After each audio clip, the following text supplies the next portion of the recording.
Oke. Teman-teman ya. Kali ini balik lagi bareng 3 orang dari kader GMKI, Bang Rikson, Bang Kabaresi, dan kemudian Bang Igo. Dan hari ini kita akan ngobrol sedikit soal polemik yang terjadi atau yang dialami oleh pengurus pusat saat ini. Minggu-minggu ini masih hangat dibicarakan seperti itu.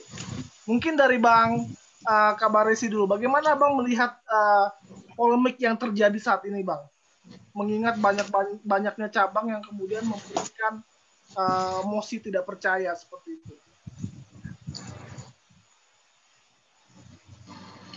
Baik,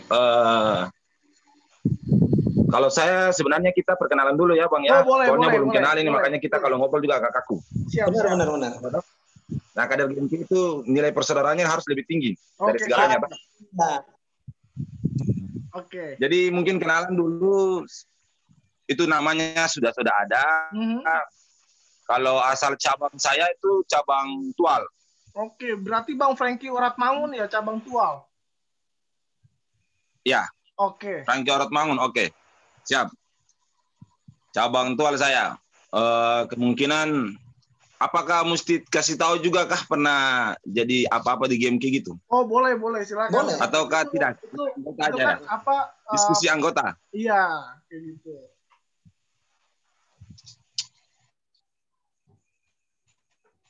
Abang pernah menjadi DPC kan? Kalau di GMKI Tual GMKI Tual sendiri kita ada komisariat. Jadi memang berawal dari komisariat dulu. Habis itu kita BPC. Nah, kemungkinan terus kemarin belum diakomodir masuk PP. Oke. Belum diakomodir. Oke. Mantap. Ya. Bang Igo sendiri, jadi Bang. BPC masa bakti 2017-2019. Kenapa? Masa bakti berapa, Bang? 17-19. 2017-2019. Berarti baru demisioner 2 tahun yang lalu lah ya? Ya. Oke, siap. 2 tahun ya. Oke. Nah, Bang Igo sendiri bagaimana? Jadi memang lanjut, Bang. Sorry. Halo, Bang. Oke. Bang Igo bagaimana, Bang Igo? Kalau saya sendiri jelas sudah ada nama saya di situ, Igor Renwat. Saya satu cabang dari cabang Tol juga bersama dengan kakak Donex Kabaresi. Wow. Jadi untuk sementara status saya sebagai satu kepengurusan kah? Tidak. Oke. Tidak. Ini kakak Donex Kabaresi ini mau dikatakan juga senior saya di GMKI cabang Tual. Kira-kira seperti itu. Jadi saya juga anggota biasa. Maper tahun 2017. Oke. Berarti Bang Kabaresi ini adalah tokoh di cabang Tual ini ya? Adik tingkatnya nih. Iya. Tidak. Saya cuma anggota. Anggota. Oke. Thank you Bang Igo. Lalu Bang Rikson ini bagaimana, Bang Rikson? Ini dari cabang Tual juga kah, Bang Rikson? Wah, koneksi kayaknya jelek nih, Bang Rikson. Agak delay. Sebentar.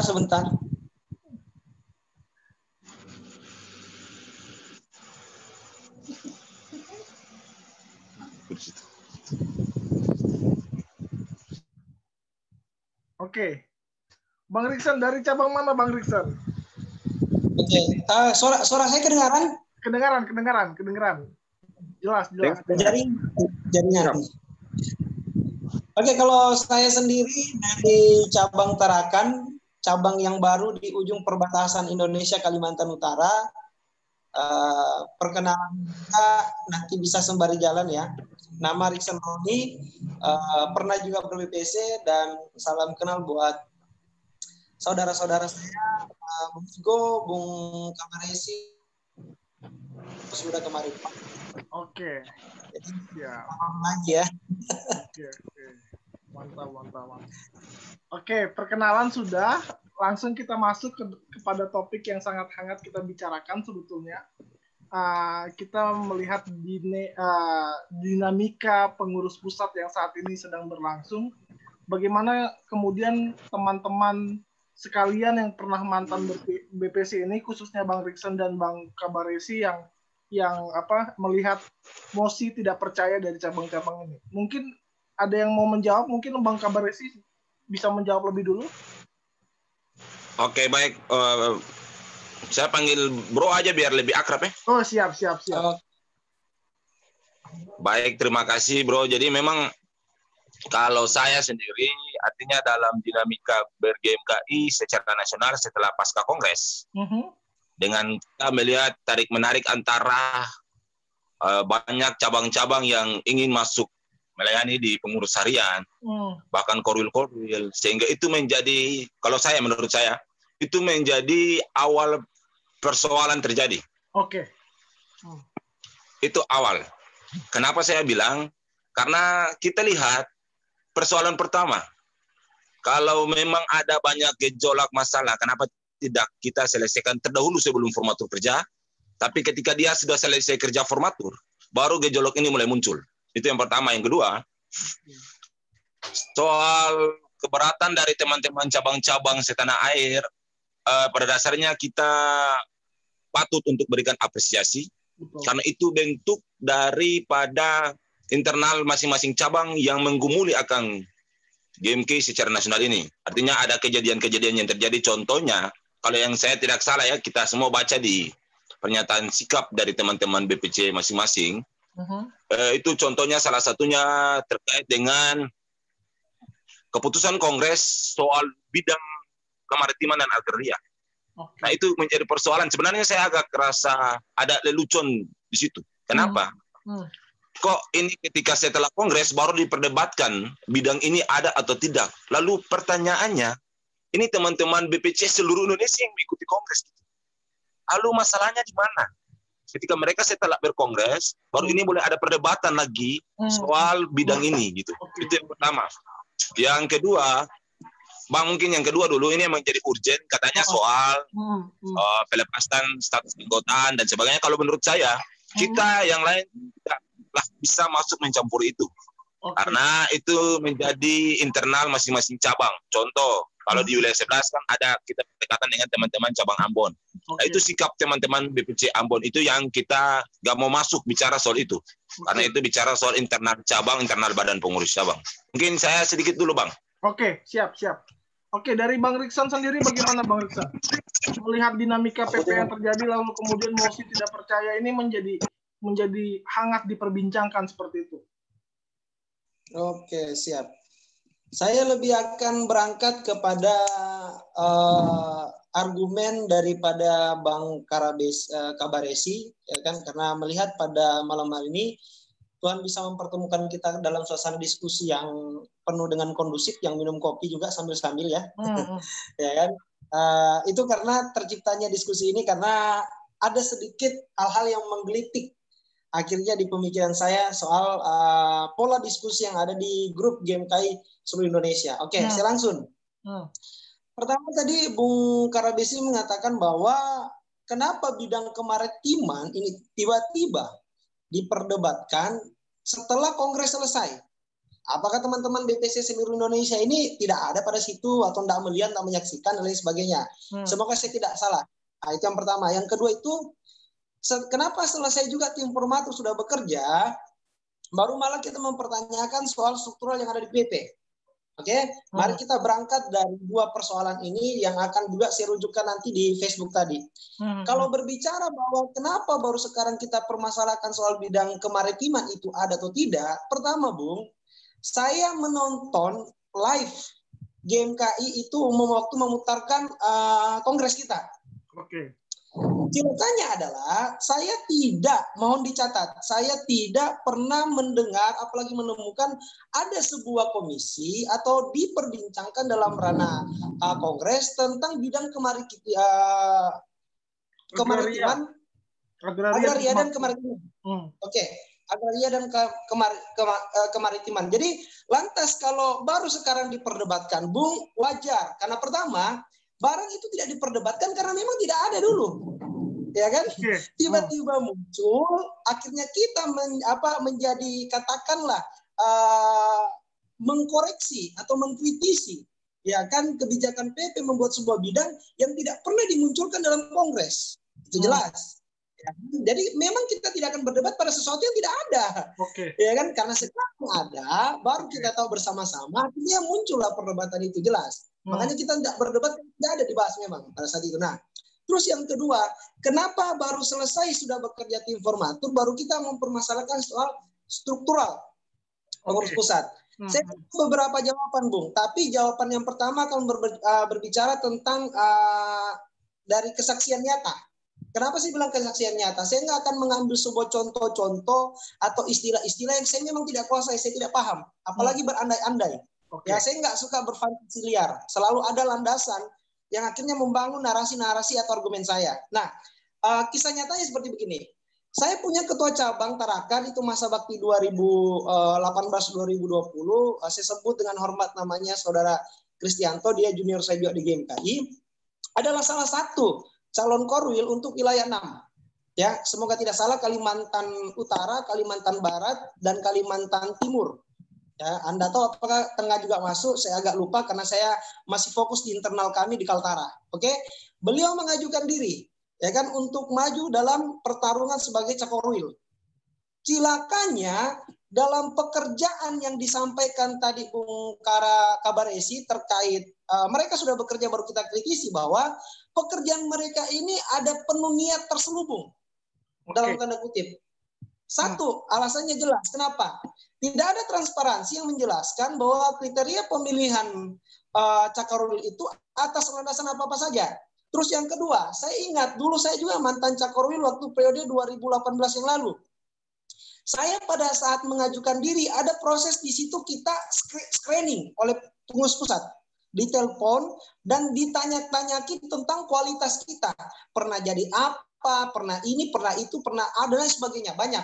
Artinya kalau berbicara di zaman dulu pernah dilakukan seperti begitu, kenapa di zaman Dinda saya, Bung Kristianto, itu tidak terjadi seperti begitu. Tiba-tiba muncul korwil tanpa ada proses yang jelas, menurut saya. Oke, proses yang jelas. Sehingga inilah yang membuat bahwa beberapa cabang, khususnya kami, cabang yang merasakan sendiri, harus mengangkat isu ini, karena menurut saya banyak kejanggalan, Bung. Nah, itu tanggapan saya dulu terkait dua pertanyaan ini. Siapa tahu Bung Kabaresi bisa menanggapi. Terima kasih. Oke. Bagaimana Bang Kabaresi menanggapi apa yang dibilang Bang Wilson yang mengatakan bahwa ya ini barang memang tidak ada, ngapain perlu diperdebatkan seperti itu. Pas tiba-tiba ada, ternyata barang ini langsung diperdebatkan. Bagaimana pandangan Bang Kabaresi mengenai ini? Ya baik, Bro. Jadi yang pertama, kita tahu sendiri dulu formatur itu adalah mandataris kongres. Oke. Yang pertama. Artinya ketua umum dan sekretaris umum yang juga menjadi mandataris kongres, lalu dari semua keputusan-keputusan kongres itulah yang dituangkan dalam pekerjaan mereka. Artinya yang pertama, tugas kerja formatur. Itu sudah diatur jelas. Formatur kerja sampai batas waktu kapan dan sebagainya.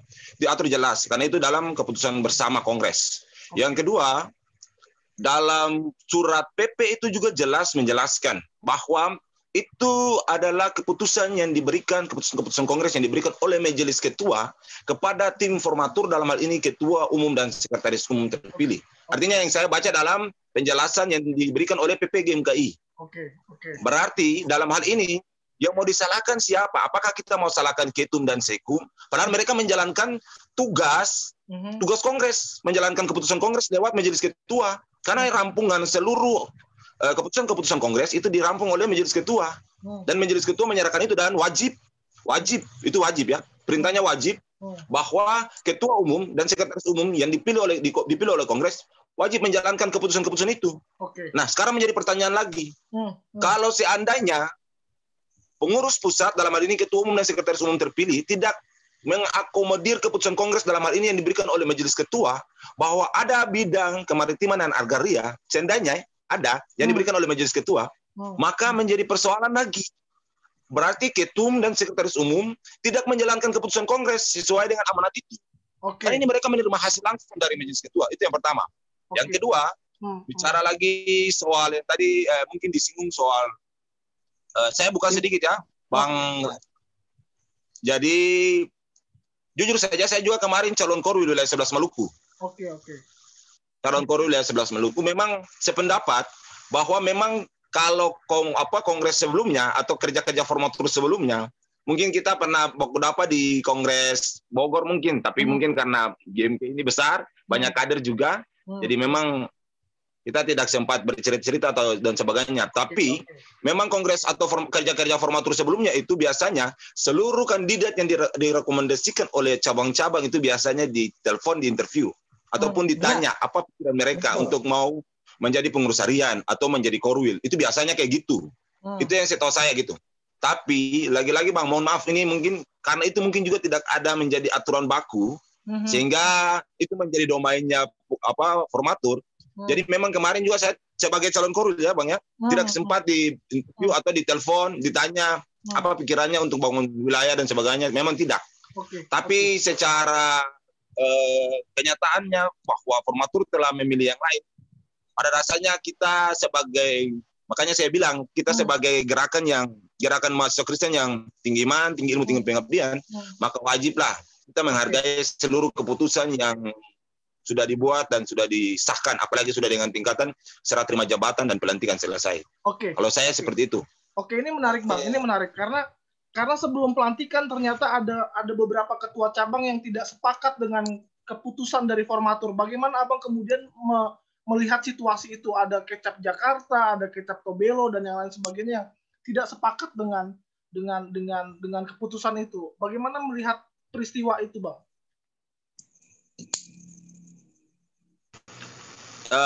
Mungkin saya tambahkan, itu mungkin lupa ada kecaptualnya. Oh, ada kecaptualnya, sorry. Sebenarnya ya. Oke. Jadi pada dasarnya gini, kita sudah sebagai mantan BPC yang sudah pernah berproses, kita tahu lah ranah main ini ya kan. Kalau sampai badan pengurus cabang dengan sikapnya, kita tetap menghargai. Gitu. Pertama sekali itu kita pasti menghargai dulu sikap ini BPC. BPC mau menolak, mau menerima itu tergantung pada BPC ini. Kalau mereka menolak kita menghargai dulu. Gitu. Nanti mau salah benarnya, nanti kita coba koreksi dari belakang. Gitu. Tapi untuk tetap sikap BPC tetap kita menghargai. Apapun yang menjadi gejolak, memang kita sempat nonton juga di live streaming yang waktu pelantikan. Itu memang ada sedikit terobosan ataupun instruksi yang disampaikan oleh teman-teman BPC, beberapa BPC itu, kecap-kecap kita.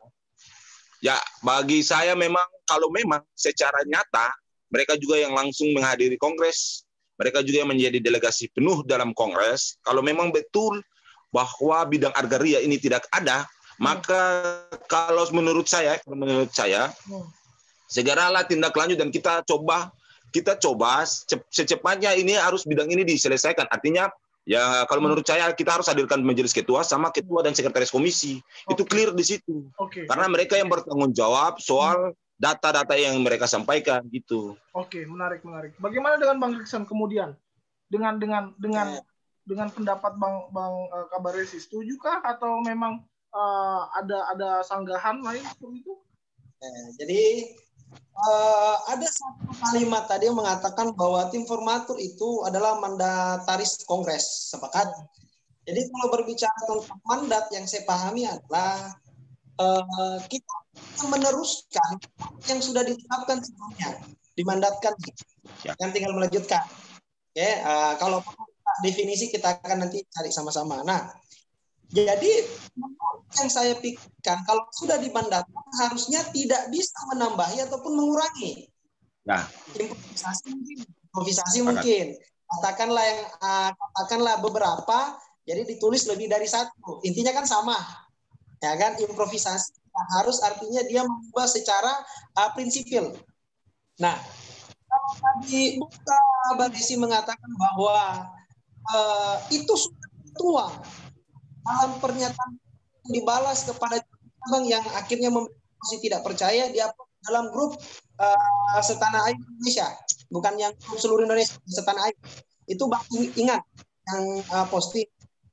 Menurut saya masih ada yang agak kurang, katakan kurang, bicara tentang apa yang sudah diberikan mandat, dari Kongres, baik dari Majelis Ketua dan seluruh perangkat organisasi kemarin yang ada di Kongres, disampaikan informatur itu hanya dituangkan dalam secari kertas, satu lembaran yang dipoto bagian situ saja, lalu diupload menjadikan balasan untuk seluruh mosi tidak percaya terhadap cabang.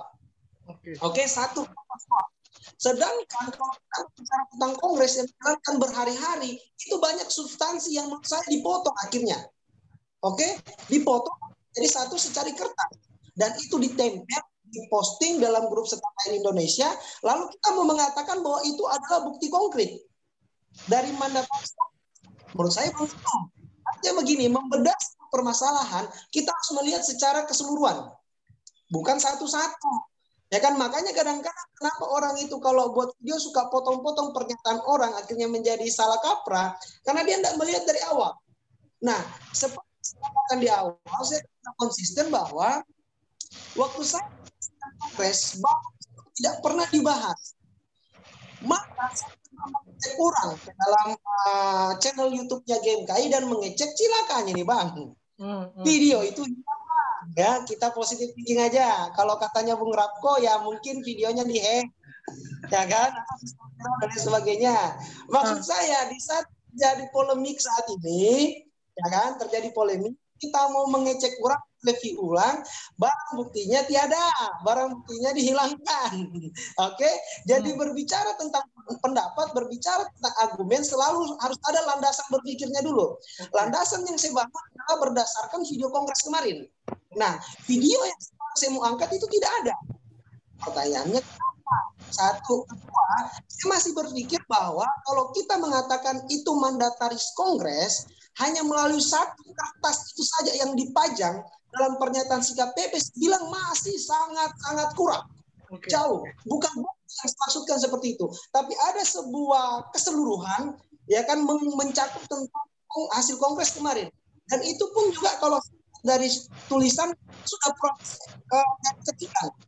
Ya bukan dari tangannya Majelis Ketua atau katakanlah dari komisi. Komisi yang memberikan kepada Majelis Ketua untuk dibahas. Tidak. Itu dalam bentuk tulisan rapi sudah. Pertanyaan saya, apa kita sempat diedit? Ya kan? Sempat ditambahi, saya nggak tahu nih. Kita mesti thinking aja. Yang pertama, Bung, saya masih konsisten bahwa itu bukan bukti yang valid. Ya kan, saya sepakat. Taris Kongres kita jalankan. Saya sangat sepakat. Tapi menjalankan bukan berarti kita harus mengubah, apalagi menambahi. Ya kan, menambahi substansial. Oke.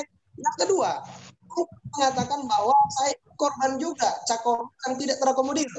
Oke, berarti kita korban perasaan nih, Bung. Sama nih. Korban perasaannya dari PPAP, di mana dulu kita pernah mengalami proses yang sama di telepon dan melaksanakan interview atau screening dari PP, ternyata sekarang sudah tidak ada. Jadi artinya kalau mau konsisten, harusnya Bung tetap membela PP. Karena di pernyataan awal dikatakan bahwa kenapa kita harus mempertanyakan lagi kapasitas informatur atau apa yang sudah mereka kerjakan setelah itu sudah selesai. Ya kan, justru kita harus isi itu karena sudah selesai itulah pekerjaannya tidak beres saya. Orang kan nilai karena sudah pekerjaannya selesai. Bagaimana kita mau menilai sebuah pekerjaan kalau dia belum selesai? Hasilnya kan belum kelihatan. Jelas. Jadi menilai sebuah pekerjaan itu secara akumulatif. Tunggu dia selesai dulu. Kita lihat pekerjaan apa tidak. Kalau bagus maka akan muncul koreksi, evaluasi. Kalau bagus mari kita teruskan. Oke, nah sedangkan kita sudah sama-sama rasakan ada perubahan, ada pergeseran menurut saya. Yang awalnya pernah ada proses seperti begini, ternyata di zaman sekarang nggak ada. Terkait bahwa memang dalam tim formatur tidak ada aturan bakunya, sepakat. Memang tidak ada aturan bakunya dan itu tidak terus. Tapi kita harus juga mengedepankan rasionalisasi kita, etika-etika kita dalam menghargai kader yang lain ingin berpelayanan di PP dong. Jelas dong, jangan menghilangkan itu. Artinya ada orang yang mau dan memang punya kapasitas untuk berpelayanan di PP. Kita juga harus menghargai, entahkah kita interview dia secara berarti ada proses yang dijalankan. Kalau tiba nama muncul, ya kan ini menurut saya, ya kan saya pikir teman-teman punya paradigma berpikir berbeda dalam hal menyikapi PP. Nah menurut saya memang ada aturan baku, tapi minimal etika, menghargai, menghormati. Karena yang disampaikan dalam rumah biru kita menjadi kader, ya kan? Kan solidaritas persamaan, Pancasila loh. Tapi katanya PP saja, ya kan tidak menjalankan panca kegiatan itu. Saya lucu. Nah, itu tanggapan saya terkait dua polemik ini. Terima kasih. Saya kembalikan. Ini menarik sih, bicara soal bukti yang kemudian Bang Riksen angkat. Bagaimana kemudian menurut Bang Kabaresi, apakah kemudian video yang menghilang, video kongres itu apakah bisa dijadikan acuan bukti bersama untuk ini benar-benar clear apakah ada atau tidak seperti itu? Ya, jadi mungkin kalau pandangan saya nih kali ini kita yang pertama bicara substansinya soal bidang agraria dan kemaritiman, itu yang pertama. Kalau menurut saya yang pertama yang terkait yang disampaikan tadi bahwa kalau soal video itu dan sebagainya, hari ini kita bicara secara organisatoris. Artinya GMKI memberikan mandat itu kepada majelis ketua. Jadi mesti kita tetap pada koridor kita, mekanisme main kita gitu. Artinya Kongres sudah memberikan amanat itu kepada majelis ketua yang bertugas merampung seluruh keputusan-keputusan yang terjadi di forum Kongres itu, lalu menyerahkan itu ke ketua dan sekretaris, ketua umum dan sekretaris umum terpilih. Nah, yang menjadi legitimasi kita, menjadi legitimasi GMKI secara nasional untuk dipakai yang menjadi hasil Kongres seutuhnya, bukan di video, Bang, kalau menurut saya. Karena itu tidak dituangkan dalam aturan atau mekanisme kita. Yang kita pakai itu ialah hasil daripada rampungan keputusan yang disampaikan oleh majelis ketua. Itu secara organisatoris kita pakai. Kalau video dan sebagainya, kalau menurut saya itu ditambahkan kemarin karena keadaan dan sebagainya. Itu. Tapi lagi-lagi saya mau mengajak teman-teman untuk artinya kita fokus GMKI secara organisatoris bahwa semua keputusan Kongres itu berdasarkan pada majelis ketua. Persoalannya begini, Bang. Artinya kalau ada keputusan-keputusan Kongres yang tidak ada SK dari majelis ketua, apakah itu sah atau tidak? Kan tidak. Ketika dia tidak divideokan itu bisa saja sah karena itu ada majelis ketua yang berkewenangan untuk mengesahkan, artinya seluruh keputusan-keputusan itu bisa diakomodir masuk. Tapi lagi-lagi, kalau menurut saya lagi-lagi kita masih berpatokan pada hasil-hasil yang disampaikan oleh majelis ketua. Itu kalau menurut saya. Dan itu secara legitimasinya jelas. Itu poin yang pertama. Lalu untuk poin yang kedua, mungkin saya bukan pro atau mau kontra dan sebagainya, tidak. Tapi yang saya mau bicarakan ini soal realita GMKI secara nasional. Gitu. Artinya dalam struktur kepengurusan PP GMKI menurut saya yang pertama tadi saya sudah sampaikan bahwa untuk menginterview dan meminta pemikiran dan sebagainya tidak diatur dulu yang pertama. Secara konstitusional berarti formatur punya hak itu gitu. Mau interview mau tidak itu haknya formatur. Artinya lagi-lagi gini, formatur ini dalam melihat rekomendasi daripada cabang-cabang yang memberikan rekomendasi kepada kader-kadernya, pastilah sudah mempelajari kira-kira kader yang mereka mau akomodir ini gimana, bagaimana latar belakangnya, pernah menjadi BPC atau jadi apa gitu di cabang dan sebagainya. Artinya menurut saya kayak gitu. Bahwa formatur dengan cara mereka gitu. Kita juga tidak bisa menjudge bahwa kenapa PP hari ini tidak mengikuti PP sebelumnya atau formatur-formatur sebelumnya, bahwa harus ada interview, ada telepon dulu, tanyakan ini. Itu menurut saya bahwa ya itu terserah formatur karena tidak ada aturannya. Lagi-lagi kita bicara GMK secara etika yang tadi disampaikan dan sebagainya, betul. Dan itu mereka dan itu kalau saya secara etika formatur menghargai cabang-cabang seluruh Indonesia dengan cara telah mengirim surat memohon merekomendasikan, artinya surat permintaan rekomendasi yang disampaikan ke cabang-cabang clear gitu. Secara etika organisasi kita selesai bahwa formatur telah menghargai seluruh cabang setanah air untuk menyurati lalu memberikan rekomendasi dari cabang-cabang mereka. Nah, tergantung hari ini hak itu ada di formatur, tergantung tips yang mau mereka pakai. Kalau mereka tidak mau interview juga terserah formatur gitu. Kalau menurut saya. Dan kalau memang tidak diakomodir juga, ya kita tetap berbesar hati. Lalu sama-sama mari kita bangun ini game KAI kalau menurut saya. Mungkin itu saya sementara. Tapi gini Mbak, menarik. Ini pendapat yang menarik. Apakah kemudian kita sebagai anggota ataupun penanggung jawab cabang ataupun BPC tidak boleh mempertanyakan bagaimana cara formatur memilih seperti itu, kriteria yang harus dilakukan oleh formatur itu kan sebagai bentuk pertanggungjawaban dan bukti kejujuran. Oh, ini buktinya seperti ini. Apakah kita sebagai anggota biasa ataupun BPC tidak boleh menanyakan itu kepada formatur? Ini kan salah satu bentuk pembuktian juga seperti itu. Kalau saya gini, saya luruskan ya kalau saya. GMK ini punya mekanisme mainnya. Artinya gini, kalau kita anggota, ketika kita mau menyampaikan pikiran pokok gagasan kita ke pengurus pusat, ada jenjang mainnya gitu. Kan ada lingkup BPC kita tuangkan itu dalam BPC, lalu BPC juga. Itu ada domainnya, bukan saja nanti seenaknya kecap sendiri, atau sekcap sendiri, atau kabit sendiri, kan nggak bisa. Itu juga ada domainnya, harus dibuat rapat pengurus cabang. Lalu di dalam rapat itu disampaikan, dijelaskan apa muatan yang mau disampaikan kepada PP dan sebagainya. Nah, karena yang saya lihat, bahwa hari ini mekanisme itu tidak jalan. Jadi semua orang pada segala sesuatu itu langsung PP. Padahal mekanisme kita jelas gitu. Ada badan pengurus cabang kita. Saya juga sepakat kalau hari ini badan pengurus cabang melakukan mosi tidak percaya dan lain-lain, itu secara internal kita hargai gitu. Kita hargai bahwa ya betul, ini juga hak badan pengurus cabang, hak cabang untuk menyampaikan apa yang menjadi kegelisahan mereka, apa yang menjadi problem yang menurut mereka harus disuarakan. Dan kalau memang yang disampaikan yang ditanyakan, bahwa teman-teman anggota, silakan mari berdiskusilah dengan teman-teman BPC, lalu disampaikan kepada teman-teman BPC, nanti BPC yang menyurati. Dan itu mekanisme yang harus jalan.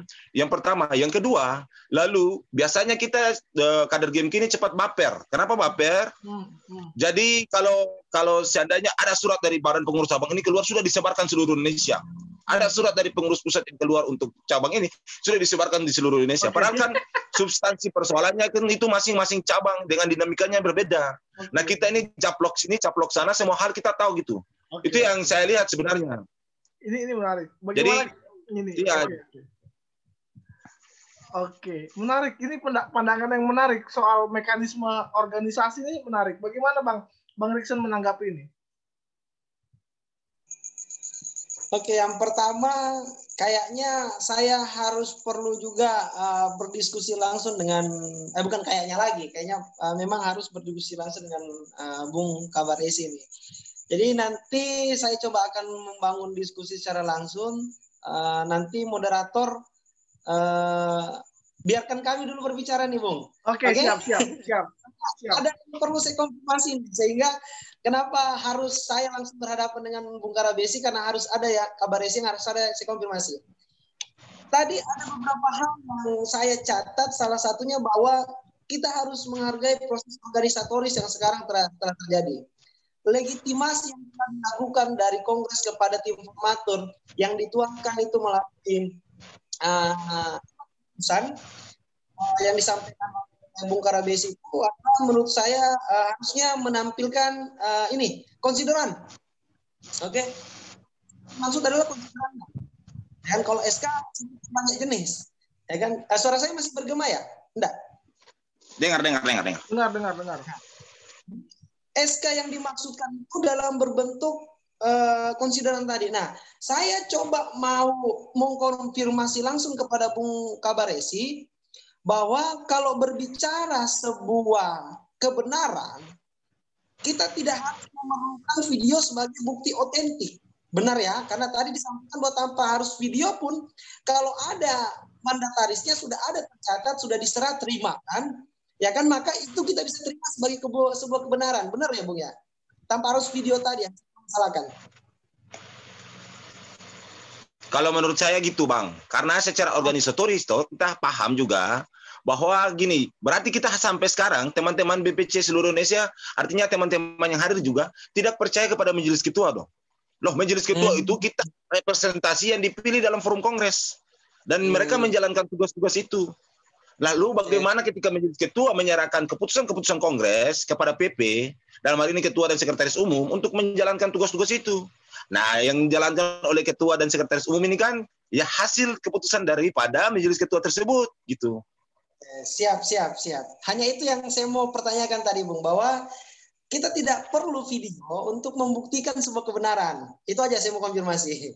Nah, kenapa saya tertarik dengan bagian pernyataannya Bung Kabaresi ini bahwa tidak perlu video?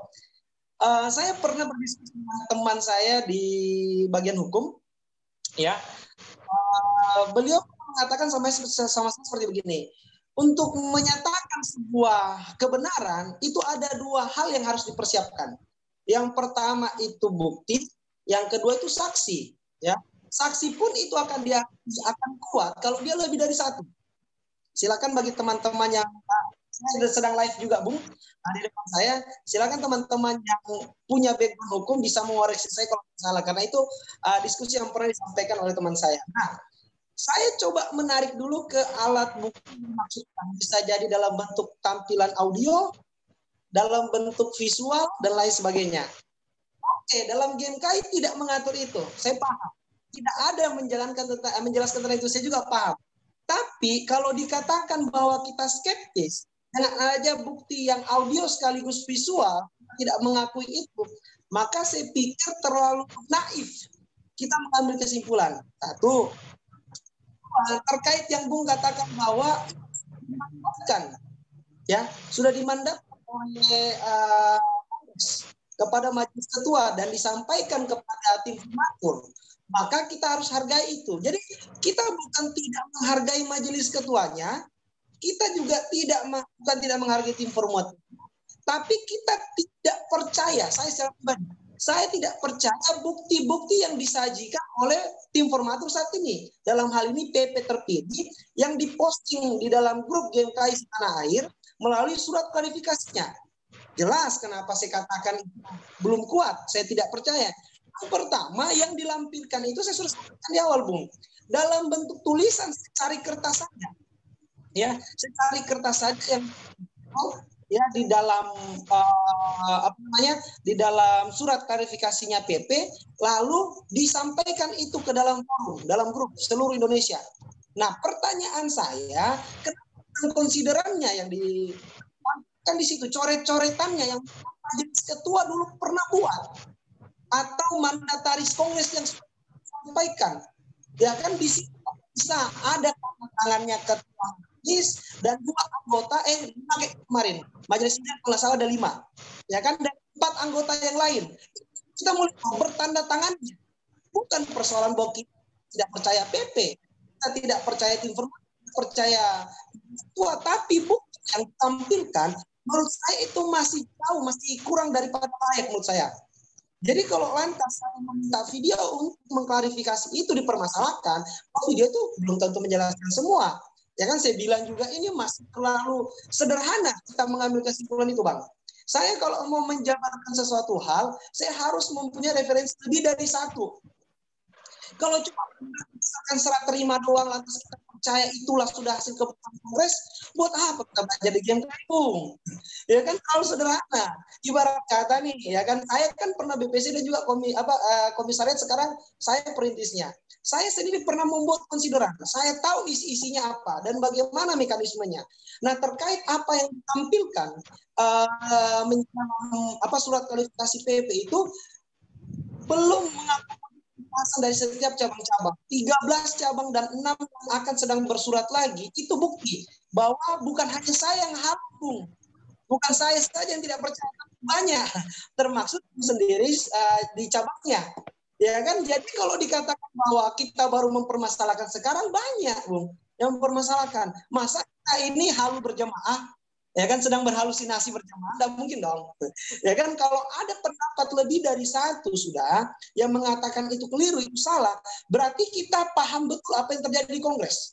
Itulah kaitannya yang saya katakan bahwa teman saya di Fakultas Hukum dulu pernah bercerita bahwa katakan benar karena memiliki lebih dari satu saksi 2. Dan ini ada 13 cabang lebih, Bung. Termasuk sedang akan surat untuk menyampaikan atau melayangkan itu ke PP. Apakah semua cabang ini kita halu? Mandataris, bukan kita mekanisme yang disebutkan dalam PP melalui surat kualifikasinya yang kita tidak percayai. Nah, itu maksud saya. Oke, baik. Ini saya tertarik ya. Yang pertama, artinya begini, Bang. Berarti yang pertama yang kalau menurut saya, kalau dengan penyampaian seperti ini, kalau menurut saya, ini teman-teman cabang-cabang dalam hal ini yang menyurati PP, dalam hal ini dituangkan dalam mosi tidak percaya. Mosi tidak percaya kepada pengurus pusat. Yang saya lihat lebih urgentnya, kita nggak usah bahas yang lain, kita bahas cuma soal fokus bidang ini. Bidang agraria sama kemaritiman. Nah, di dalam penjelasan yang di slide ini kan jelas yang disampaikan oleh pengurus harian. Ini yang saya baca, bukan saya mau bela pengurus pusat, tidak. Tapi secara jelas yang saya maknai dari GMKI sendiri, bahwa yang dituangkan dari pengurus pusat itu jelas. Bang, lagi-lagi saya mau bilang jelas. Bahwa dari 5 orang majelis ketua yang sudah menyerahkan keputusan kongres itu kepada tim formatur, bagi saya clear, kita tidak perlu berdebat lagi gitu. Artinya, kenapa bukan konsideran? Itu dijawab. Kenapa bukan konsideran? Nah, pertanyaannya lagi, kenapa sampai hari ini majelis ketua yang 5 orang itu tidak bersuara soal, oh ya itu keliru. Oke. Yang pertama, kenapa mereka tidak bersuara bahwa yang dibuat oleh formatur itu keliru? Yang kedua, bahwa secara internal keputusan kongres itu tidak bisa macam dipisah-pisahkan gitu, Bang. Kalau menurut saya, apakah kita pisah-pisahkan muatan konsep substansi daripada kongres itu kita pisahkan? Jadi ini kita pembahasan ini kita keluarkan lagi. Apakah kita kongres ulang untuk kita bahas itu lagi? Kan sudah selesai, kalau saya forum itu sudah selesai. Yang kita mau bicarakan ini, yang bagaimana yang pertama kita menerima hasil ini. Kalau majelis ketua sudah keluarkan hasil, kalau menurut saya, Bang, nggak ada pakai kongres-kongres sebelumnya juga tidak ada bukti soal video dan sebagainya. Tetapi secara real, secara organisatoris, bahwa majelis ketua itu bertanggung jawab kepada bertanggung jawab kepada kongres melalui memberikan keputusan kongres ke formatur itu clear, Bang. Saya ikut kongres Tarutung, saya ikut kongres Bogor, dan itu tidak ada persoalan. Karena yang dikerjakan oleh majelis ketua itu adalah mandataris kongres, dan mereka menyerahkan apa yang menjadi keputusan kongres kepada tim formatur. Itu juga masalahnya yang sampai hari ini terjadi, bahwa 5 majelis ketua yang sudah menyerahkan keputusan kongres kepada PP atau melalui formatur, dalam hal ini ketua dan sekretaris umum, saya pikir juga itu clear, Bang. Lalu apakah kalau begitu menurut saya, berarti sebelumnya ini terindikasi juga kongres-kongres sebelumnya ini formatur juga menambahkan hal-hal yang menjadi keputusan kongres dalam. Kan kita tidak tahu. Karena kita kan mengikuti arena kongres itu dari awal sampai akhir tanpa video, tanpa segala macam. Kita kan tidak tahu apakah formatur udah rubah ada dan sebagainya, kan tidak. Tetap nilai itu dijaga, nilai kepercayaan itu dijaga kepada majelis ketua.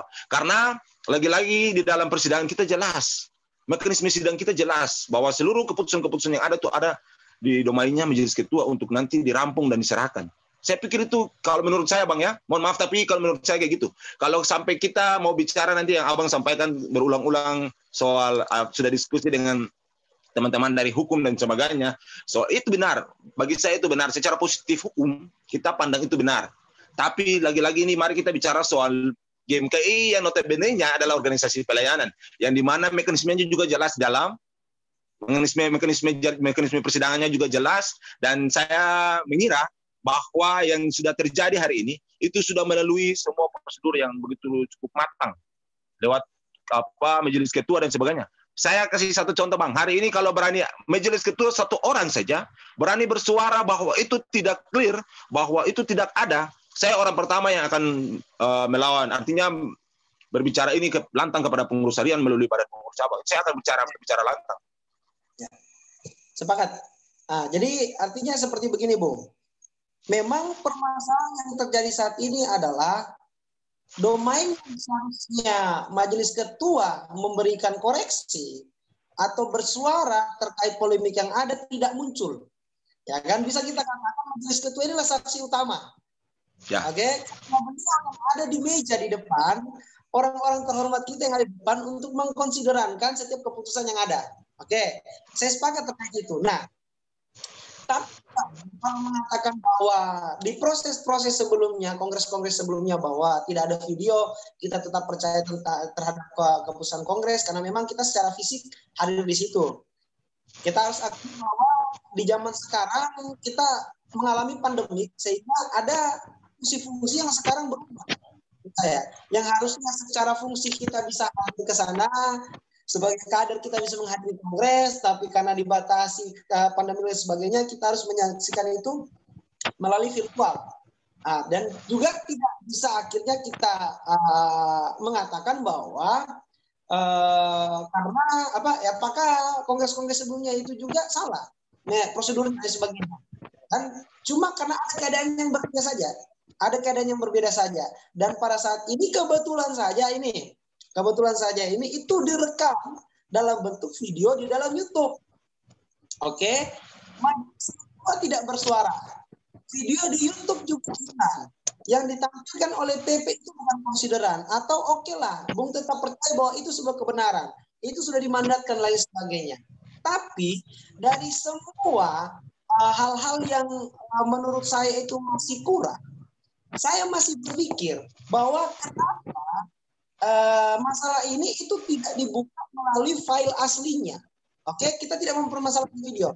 Yang saya mau harusnya klarifikasi yang diberikan PP itu adalah bukan secari kertas yang sudah ditulis, diedit sebagus itu menurut saya, yang ditampilkan menjadi klarifikasi oleh PP. Tapi simpel saya bilang, apa yang menjadi coret-coretannya sidang komisi yang dibawa ke majelis ketua dan disahkan, itulah yang ditampilkan. Sehingga kalau hari ini majelis ketua tidak bersuara pun, sudah ada catatan di situ, sudah ada oret-oretannya, maka kita bisa percaya. Yang menjadi masalah adalah tangan konsideran atau majelis ketua yang tidak muncul sampai saat ini, itu tidak dilampirkan. Apakah majelis juga punya kepentingan, ya kan, sehingga mereka tidak mau muncul. Saya nggak tahu nih Bu, ya kan, positive thinking aja. Artinya kan banyak hal yang melatar belakangi kenapa akhirnya majelis ketua ini diam, ya kan, diam 1000 bahasa, membisu nih, ya kan. Kan kita bertanya juga, bukan harusnya itu jangan skeptis dong. Oke, ini domennya majelis ketua, betul, saya sepakat. Lantas kenapa kita tidak pertanyakan majelis ketua itu ada di mana sekarang, ya kan gitu. Kenapa mereka ini yang mengklarifikasi? Kenapa bukan konsideran yang ditampilkan? Harus secari kertas yang sudah diedit sedemikian rupa. Saya bisa membuat tulisan gampang sekali. Ya kan, sudah dibagusin kata-katanya dan tinggal dilampirkan. Saya pikir kalau membuat seperti itu tidak sulit lah. Nah, proses-proses itu yang menurut saya ada yang dihilangkan. Oke, nah betul, domainnya majelis ketua. Tapi bagaimana sekarang majelis ketua? Itu yang saya pertanyakan. Kenapa kita tidak kritisi sama-sama majelis ketuanya? Itu, Bu. Nah kalau saya gini, kenapa juga ada satu hal yang menurut saya lelucon. Mohon maaf, kenapa? Kalau saya tidak salah ya, karena ikut kongresnya juga ikut lewat virtual, jadi memang dengan virtual ini kan beda kalau kita ikut secara virtual dan langsung hadir gitu. Ya. Yang saya lihat, kalau tidak salah di Kongres Manokwari itu kan teman-teman cabang Kupang yang terpilih, salah satunya majelis ketua. Oke. Kalau saya tidak salah teman-teman dari Kupang. Tapi dari mosi tidak percaya saya lihat juga ada dari teman-teman BPC Kupang yang buat mosi tidak percaya untuk pengurus harian hari ini. Kalau saya tidak salah juga. Mungkin saya tidak, karena terlalu banyak mosi tidak percayanya, jadi saya juga tidak baca. Jadi memang ada salah satu juga dari BPC Kupang yang buat mosi tidak percaya. Yang menjadi persoalan, ini kan sama-sama satu cabang. Apakah satu tidak tahu ini bagaimana sebenarnya kejadiannya seperti apa kayak gitu? Lalu apakah ini untuk menerangkan ini, apakah teman-teman ini tidak diberikan konfirmasi dan sebagainya?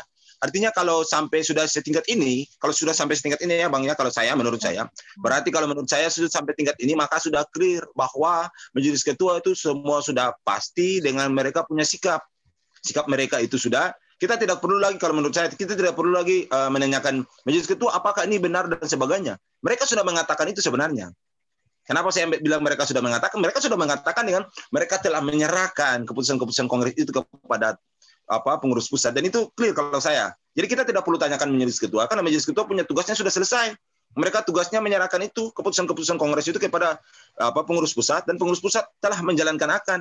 Kalau memang ada pengurus pusat yang sengaja, seandainya pengurus pusat dengan sengaja menambahkan atau mengurangi dari keputusan kongres itu, maka saya yakin dan percaya secara hati nurani, kalau seandainya sebagai seorang majelis ketua, pastilah saya berkomentar ataupun saya berkomplain soal hal itu. Tetapi kalau sampai setiga hari ini tidak ada majelis ketua yang berkomplain atau yang memberikan masukan dan sebagainya, mengklarifikasi. Kalau tidak, maka bagi saya sudah clear lah dengan keputusan mereka. Artinya kalau memang ditanyakan lagi tadi yang masih kurang soal fokusnya kepada surat keputusan terkait dengan komisi yang membahas itu, penambahan bidang atau tidak itu kan dibahas dalam komisi, dan itu pasti dalam pembahasan komisi itu dituangkan dalam satu surat keputusan yang ditandatangani oleh seluruh majelis ketua 5 orang itu. Nah, saya yakin ini yang lagi dipertanyakan. Nah, tapi kalau menurut saya Bang, ini saya tidak mau untuk bilang menjadi pembela, tidak. Tapi kalau menurut saya hasil kongres itu kan bukan cuman satu yang tadi disampaikan, satu helai kertas ataupun satu satu HVS saja. Tapi kalau keputusan kongres, kalau yang saya tahu, keputusan kongres itu kan banyak. Keputusan itu dia berawal dari pembukaan sidang sampai penutupan. Dari dalam pembukaan sampai penutupan itu banyak dinamika, banyak keputusan yang terjadi, banyak hal yang dibuat di situ. Kalau menurut saya. Sehingga kalau yang disampaikan oleh PP melalui dengan klarifikasi mereka ke cabang-cabang itu, saya pikir ya itu artinya dari PP sendiri melihat bahwa sudah clear, karena itu landasan mereka jelas. Kalau menurut saya landasan mereka jelas karena ini hasil dari majelis ketua, dan itu kalau menurut saya tidak bisa diperdebatkan lagi. Terserah, nanti kita menantilah. Kalau memang majelis ketua bersaksi dan sebagainya bilang bahwa ini tidak ada dan sebagainya, kita lihat kejelasannya ke depan. Tapi sampai saat ini kalau memang betul tidak ada, ya kita tetap dengan poin prinsip kita bahwa majelis ketua sudah bekerja semaksimal mungkin, dan juga hari ini PP GMKI atau Formatur telah menjalankan tugas-tugas kongres. Kalau menurut saya kayak gitu, Bang. Oke. Saya kenapa, Bu? Mungkin aku ingin berpendapat sedikit, mau share screen. Ini menarik. Ini teks Alkitab yang aku suka. Ini Yohanes 20 ayat 25 sampai 27. Ini bicara soal keraguan Thomas terhadap Yesus ketika Yesus bangkit, lalu kemudian di ayat 25 dikatakan, tetapi Thomas berkata kepada mereka, sebelum aku melihat bekas paku pada tangannya dan sebelum aku mencucukkan jariku ke dalam bekas paku itu dan mencucukkan tanganku ke dalam lambungnya, sekali-kali aku tidak percaya. Lalu kemudian di ayat 27, kemudian ianya itu merujuk kepada Yesus, berkata kepada Thomas, taruhlah jarimu di sini dan lihatlah tanganku, ulurkanlah tanganmu dan cucukkan ke dalam lambungku, dan jangan engkau tidak percaya lagi, melainkan percayalah. Apa yang mau sampaikan adalah kenapa pengurus pusat ataupun majelis ketua ini tidak klarifikasi langsung saja. Seperti itu. Bicara langsung, memberikan bukti langsung seperti apa yang sudah dilakukan Yesus ketika Thomas tidak percaya kepada Yesus, seperti itu.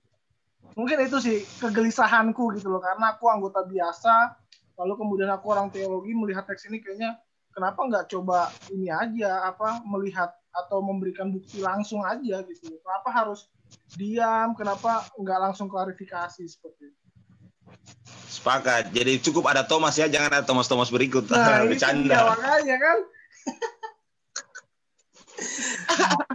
Tapi menarik juga. Artinya seperti begini. Tadi disampaikan bahwa GMKI Kupang itu bersurat kepada PP juga. Nah, saya coba akan baca nanti di dalam suratnya. Saya memang lihat, tapi saya belum telaah semua surat-surat yang disampaikan kepada PP. Di awal bisa jadi kayak Kupang akhirnya bersurat juga, karena akhirnya salah kemarin memilih majelis ketua kali. Bisa jadi. Saya tidak bilang. Ya kan, makanya karena akhirnya dia tahu anggotanya yang jadi majelis ketua, loh kok keputusannya beda.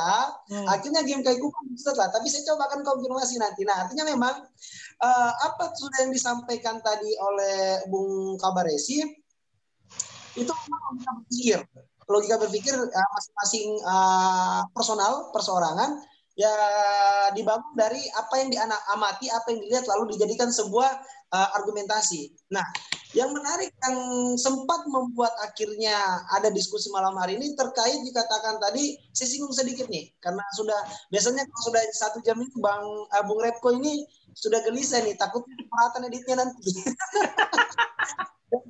Jam lewat. Apalagi kalau mahasiswa sudah berdiskusi itu ada kopi, aduh mama sayang.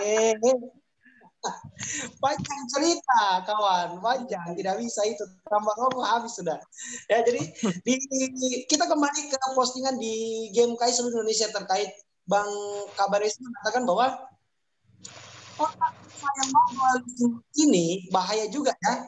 Nah kalau menurut Kabaresi sendiri, adakah masalah dualisme itu sehingga memunculkan pernyataan seperti tadi yang akhirnya menghasilkan diskusi malam hari ini. Seperti itu, Bung. Ya, jadi saya agak alergi kalau ada yang sebut namanya KLB. Kalau menurut saya tidak pakai pendapat orang ataupun ini. Saya juga berproses di GMK, saya mendalami GMK dan saya agak alergi.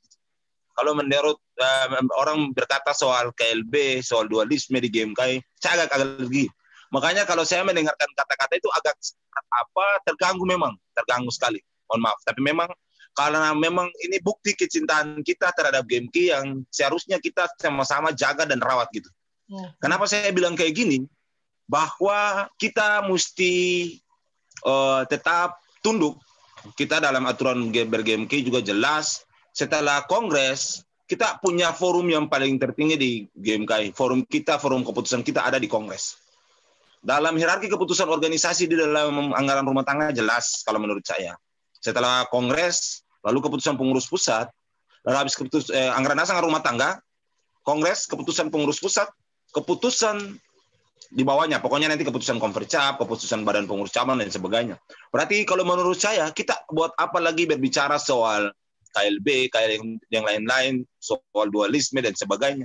Padahal kan persoalan kita tidak se-urgent dengan persoalan yang begitu terlalu luar biasa.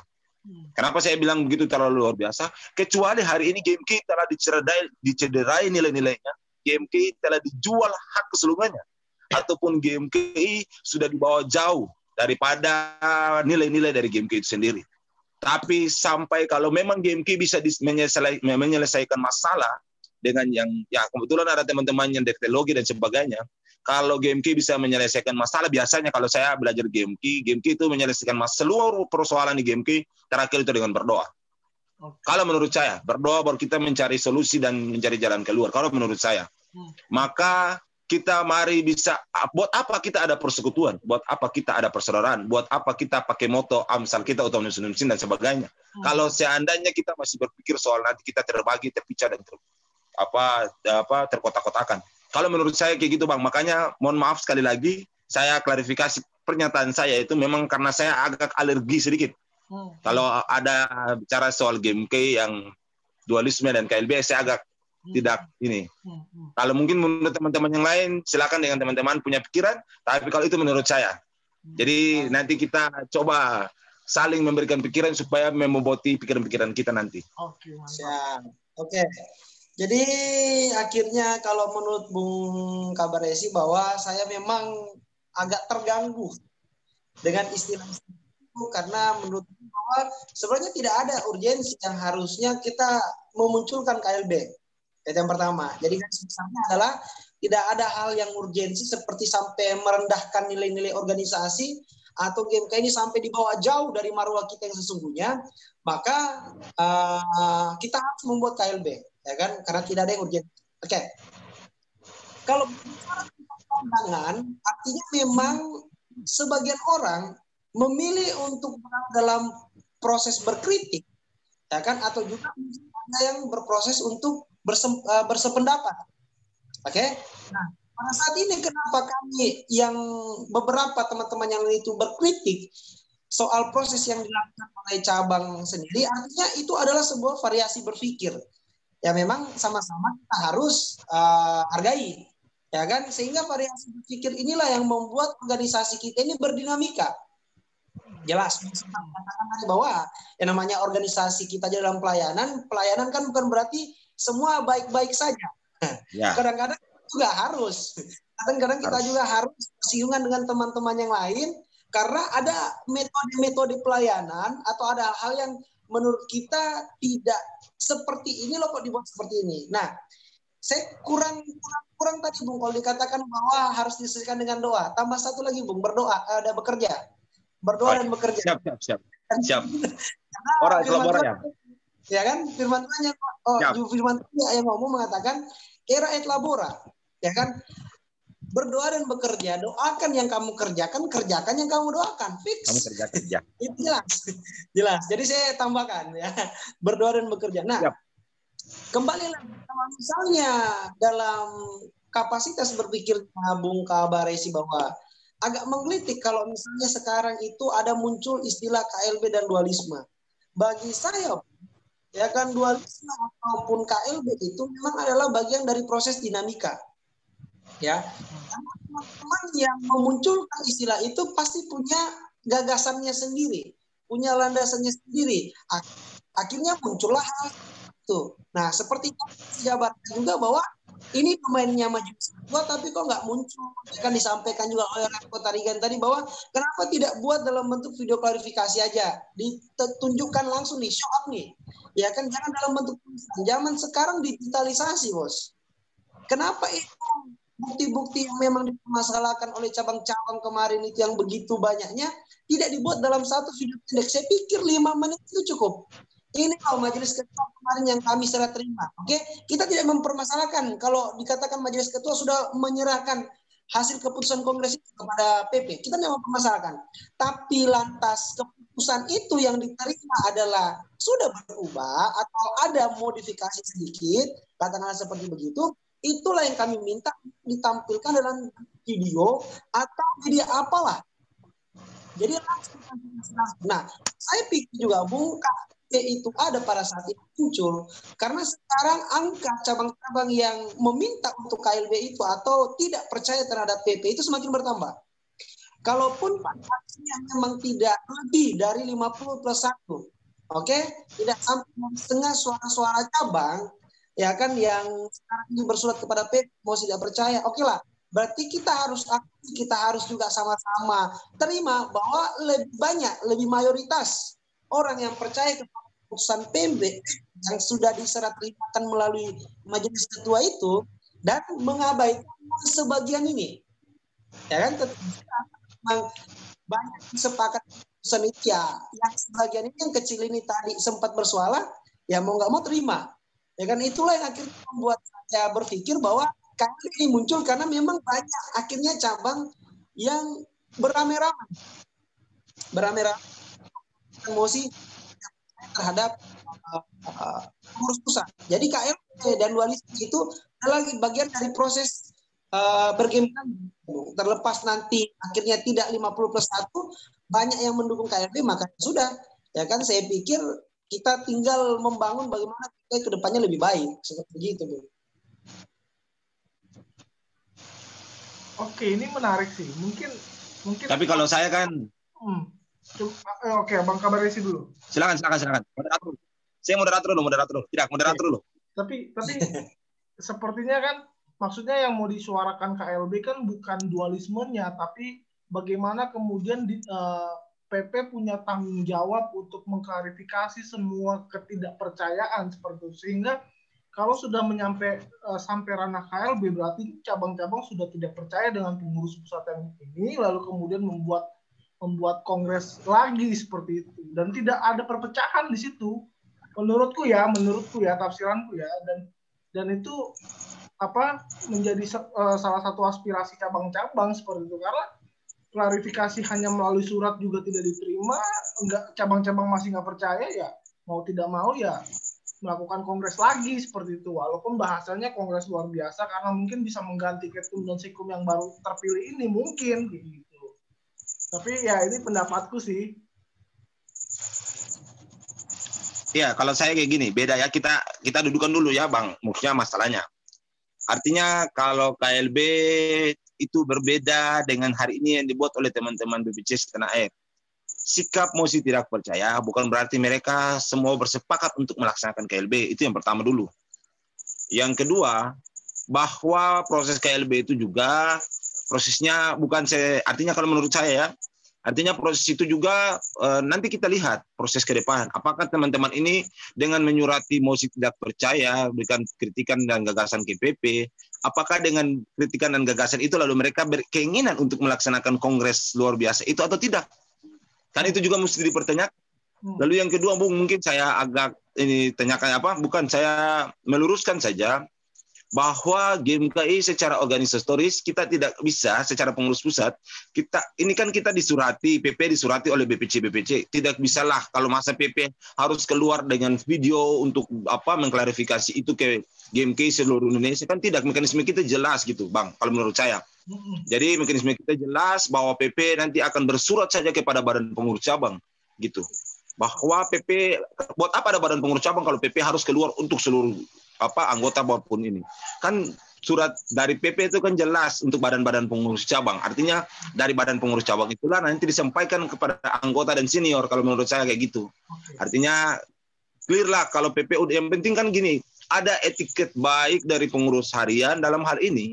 Mereka telah merespon apa yang menjadi pikiran-pikiran atau pendapat dari cabang-cabang yang melaksanakan surat itu, mengirim surat itu kepada pengurus harian. Beda lagi persoalan kalau sampai saat ini pengurus harian atau pengurus pusat itu mereka tidak membuat surat klarifikasi atau memberikan surat itu kepada teman-teman, tidak menjawab surat-surat dari teman-teman BPC itu memang beda konteks lagi. Tapi kan hari ini mereka sudah buat surat itu. Kita tunggu lagi, mekanisme kita masih jalan Bang kalau saya. Mekanisme kita masih jalan dan KLB maupun yang lain-lain kalau menurut saya itu terlalu jauh lah, kita berpikir terlalu jauh. Karena dengan ini kan pasti teman-teman BPC mungkin ada poin-poin terkait yang saya sudah lihat.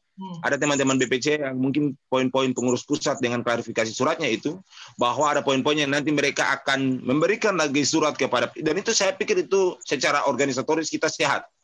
Artinya dengan mekanismenya jalan, lalu dengan tetap menjaga etika baik masing-masing. Nah, saya juga mau sarankan satu Bang. Hari ini kalau kita lihat saja, kalau menurut saya, kalau kita lihat saja, PP ini agak baiklah mereka. Kenapa saya bilang agak baik? Karena mereka tidak lalu memberikan sesuatu yang membuat kegaduhan di GMKI. Mereka akan menampung, yang saya lihat, menampung semua aspirasi dari teman-teman cabang-cabang. Mereka berdiskusi dan yang saya tahu itu mereka lewat hasil rapat pengurus harian, lalu mengeluarkan surat klarifikasi itu kalau yang saya tahu kayak gitu. Jadi ini artinya menurut saya kita mesti lewat tahapan-tahapannya dulu. Kita masih tetap berpatokan dengan mengapresiasi teman-teman cabang-cabang yang sampai saat ini masih memberikan kritikan dan masukan, itu wajib. Kalau hari ini saya ketua cabang pun pasti saya buat mosi tidak percaya kalau saya hadir kongres. Tapi kan saya tidak hadir kongres, saya akan buat bukan lagi BPC dan sebagainya. Jadi apapun yang terjadi, saya cuma mau menambahkan terakhir Bang. Ini mungkin yang menjadi kegelisahan juga di hari ini dinamika GMKI secara nasional. Kita boleh berdinamika, kita boleh menyampaikan gagasan pikiran kita, tapi jangan kita menyerang substansi, menyerang pribadi atau perorangan orang. Kalau menurut saya, maka kalau sampai orang sudah menyerang orang secara pribadi, maka disitulah ketidakdewasaan kita berGMKI atau berdinamika. Kalau menurut saya, karena yang saya lihat masing-masing kita sudah arogan, sudah terlalu berlebihan, sudah terlalu keluar jauh dengan menyerang orang, bahkan senior-senior kita yang di atas kita, sampai kita tidak lagi menaati etika di GMKI dan sebagainya. Kalau menurut saya kayak gitu, mungkin nanti teman-teman coba kita diskusikan, lalu kita bisa menjadi peredam lah, supaya janganlah kita terlalu jauh. Artinya kita boleh mengkritik, memberikan masukan, tapi kita lagi-lagi menjaga hal itu. Nilai itu yang sebenarnya kalau menurut saya GMKI harus menjaga nilai itu. Mungkin itu dari saya Bang. Bang Riksan gimana?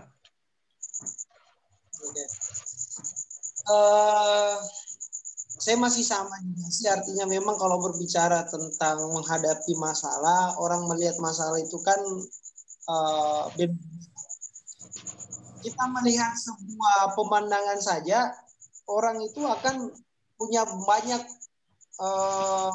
manifestasi, banyak pikiran, banyak ungkapan yang bisa disampaikan. Dalam hal ini juga kalau berbicara tentang polemik yang terjadi, oke lah, Pak Resi tadi mengatakan bahwa masih jauh itu KLB, masih jauh itu dari kata dualisme. Saya juga masih sepakat bahwa beberapa memang sudah mengemukakan tentang KLB. Kalau dikatakan tadi bahwa kita harus klarifikasi juga apakah lantas cabang-cabang yang lain memberikan mosi tidak percaya lantas KLB, saya katakan iya, nanti akan ada buktinya.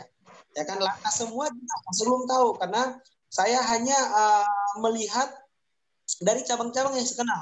Salah satunya cabang saya sendiri juga, bahwa kita siap untuk itu. Artinya ada arah ke sana, ya kan? Nah, itu yang saya mau tambahkan. Sisanya juga kalau berbicara tentang masalah yang terjadi saat ini, polemik yang ada di GMKI, saya mengambil ilustrasi sedikit lah.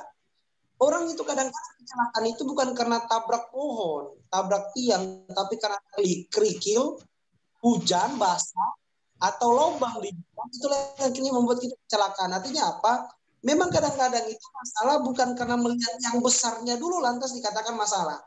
Dari hal-hal kecil saja itu bisa menimbulkan masalah besar. Ya, saya sepakat Kabar Resi mengatakan bahwa PP itu sudah punya niat baik. Oke, mereka sudah punya niat baik, ada mau menanggapi setiap tanggapan dari BPC, dan memang proses masih berjalan, sepakat. Tapi kalau pada akhirnya proses juga yang dibangun oleh pengurus pusat itu tanda kutip menurut saya dalam artian belum sepenuhnya menentukan. Jadi pokok permasalahan dari teman-teman BPC hanya menyurat. Ya betul, memang ada tentang surat menyurat. Tapi saya pikir teman sekarang juga kan membuat video itu tidak susah lah, Bu. Toh juga setiap mengeluarkan itu yang disautkan dengan kegiatan internal itu tidak ada mekanisme. Kenapa mereka harus buat video? Ya kan, untuk menampilkan apa yang mereka sudah lakukan, baik itu bersifat kegiatan internal dan eksternal. Ya kan. Nah, mekanisme itu kan diatur juga dalam pengurus pusat, ya kan, karena saya belum pernah jadi pengurus pusat, tapi mereka melakukan itu jauh di zaman sebelumnya. Nah, bagaimana dengan masalah yang soal klarifikasi ini? Masa buat video singkat itu juga tidak bisa? Oke lah, mekanismenya ada di surat. Kalau proses masih berjalan lantas, katakanlah masih jauh daripada harapan teman-teman dari beberapa BPC atau cabang itu terkait klarifikasi yang diberikan oleh pengurus pusat, maka saya pikir pengurus harus berinovasi. Ya kan, kalau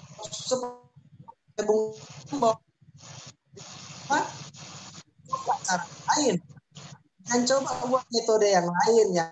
Teman-teman, hati-hati teman-teman ini akhirnya tadi ya kan, metode yang lain masih kreatif aja. Sampai proses masih berjalan, PP mengakomodir semua tidak percaya dari cara yang lain, tuangkan dalam. Misalnya saya berharap sih bisa membuat klarifikasi itu yang langsung ya kan, menyelesaikan masalah si akar-akarnya gitu. Nah, jadi kalau memang masalah itu bisa diselesaikan dalam 1 hari, maksud saya kan kenapa harus berlarut-larut? Nah, kenapa harus memperpanjang mekanisme? Kenapa kita harus menunggu? Kan gitu. Kita mahasiswa, sebentar lah. Kalau bisa, kan kenapa harus mengobati? Kayak dunia kesehatan, lebih baik mencegah daripada mengobati, Bung. Jadi saya pikir pada berbuang waktu, ya kan, ya udah, apa tak cabang lakukan, buat video, tampilkan semua konsiderasi yang kemarin diserahkan oleh majelis ketua, hadirkan majelis ketua kalau bisa, atau buat video singkat aja untuk meredam permasalahan yang sampai saat ini cabang-cabang itu masih bertanya-tanya. Seperti itu, Bung. Kalau pendek harus sedikit yang saya sampaikan. Terima kasih. Oke, ini karena sudah larut malam, mungkin kata penutup dari masing-masing dari Abang Rikson sedikit aja, 10 detik. Mungkin Bang Kabaresi tanggapan kali. Apa? Bang Kabaresi bisa tanggapan kali dulu. Abang Kabaresi mau kasih kata penutup mungkin 10 detik. Karena sudah malam ini, Bang Igo sudah ngantuk tadi. Siap. Jadi kalau menurut saya saja, terakhir kita tetap percaya bahwa GMK ini tetap menjadi rumah bersama. Rumah bersama bagi seluruh kader GMKI, tetap menjadi rumah bersama bagi siapa saja yang ingin mau belajar dan mau melatih diri di GMKI. Itu yang pertama. Yang kedua, dalam hal terkait dengan problem yang hari ini terjadi, kita satu itu, mari kita sama-sama bersekutu berdoa, karena ada gejolak yang terjadi itu, mari sama-sama kita berdoa, tapi jangan lupa yang tadi disampaikan juga, kita jangan lupa juga untuk bekerja. Artinya bekerja dalam pelayanan masing-masing kita di cabang masing-masing, maupun dalam pelayanan kita untuk memajukan cabang-cabang maupun GMK secara keseluruhan. Pokoknya intinya, terakhir yang tadi saya sudah sampaikan, saya tekankan ulang, artinya kalau kita berdinamika GMKI sampai di manapun, kita memberikan gagasan, kritik, saran, dan sebagainya, tetapi janganlah kita serang pribadi orang, karena itu menunjukkan ketidakdewasaan kita. Mari kita bicarakan ini sesuai dengan organisasi kita, dan seluruh mekanisme yang kita pakai untuk tetap memajukan demi untuk kebersamaan dan kecintaan kita terhadap GMK. Itu mungkin dari saya, sekian dan terima kasih. Shalom. Bang Riksan, kata penutup 10 detik. 10-15 detik. Saya ucapkan terima kasih buat diskusi pada malam hari ini. Saya juga meminta maaf khususnya buat Bung Kabaresi dan Bung Rapko dengan Bung Igo. Ini sudah mau menyempatkan diskusi sama-sama kita, Bung. Ini salam rumah biru nih, Bung Igo, Igo nih. Ya. Pesan terakhir kalau dari saya juga memberikan, saya akan cerita nanti aku mau. Jadi saya punya sebuah kalimat yang akan buat adik-adik saya di pada masa itu. Kita tidak bisa menjadi Superman. Kerjasama adalah kekuatan kita. Oke? Artinya bahwa dalam setiap dinamika yang ada, kita percaya bahwa kita akan kembali ke rumah kita masing-masing. Dalam hal ini rumah kita adalah rumah biru GMKI. Salam kenal saya juga Bang Kabaresi. Ini adalah kesan pertama kita berdiskusi. Masih banyak orang-orang yang ternyata mempunyai kualitas berpikir yang seperti Bung. Karena kemarin ketemu saudara Bung Capu, kita kenal kayaknya. Cepo apa Capu itu? Ya kan? Menurut saya ada beberapa hal yang juga harusnya kita bangun melalui dialektika yang berbobot. Nah, itu aja yang saya bisa sampaikan. Shalom, makin kata tinggi iman kita, tinggi ilmu kita, masa besarlah pengabdian kita. Omnes Nunsin, shalom. Oke, Bang Igo sebagai pendengar, ada kata penutup mungkin? Menyaksikan senior Bang Kabaresi ini memberikan statement, mungkin ada jadi panutan di cabang tual ini. Oke, Bang Igo ada. Mic-nya Bung, belum dinyalakan Bung. Oke. Terima kasih Bang Rapko. Ini mungkin salam penutup dari saya selaku kader GMKI dari cabang tual untuk teman-teman GMKI setanah air. Yang pertama bahwa apapun yang terjadi, baik secara nasional maupun secara daerah di tingkat cabang, mari kita selesaikan permasalahan ini dengan cara-cara yang lebih elegan, dengan mengedepankan etika, adab, dan juga aturan main di GMKI sebagai organisasi pelayanan. Mungkin itu yang bisa saya sampaikan. Kurang dan lebih mohon maaf. Sekian dan terima kasih. Shalom. Oke, shalom. Shalom. Oke, akhirnya dari saya sendiri sebagai moderator, saya adalah cabang dari cabang Jakarta dan anggota biasa, dan saya punya kerinduan untuk diskus seperti ini karena lebih baik kita diskusi seperti ini daripada di grup. Akhirnya kita tahu pandangan masing-masing seperti itu, tanpa baper, tanpa menghakimi, tanpa menghina seperti itu, sehingga ini akan menjadi clear bagaimana GMKI ke depannya. Untuk itu dari saya sekian dan terima kasih. Shalom. Shalom.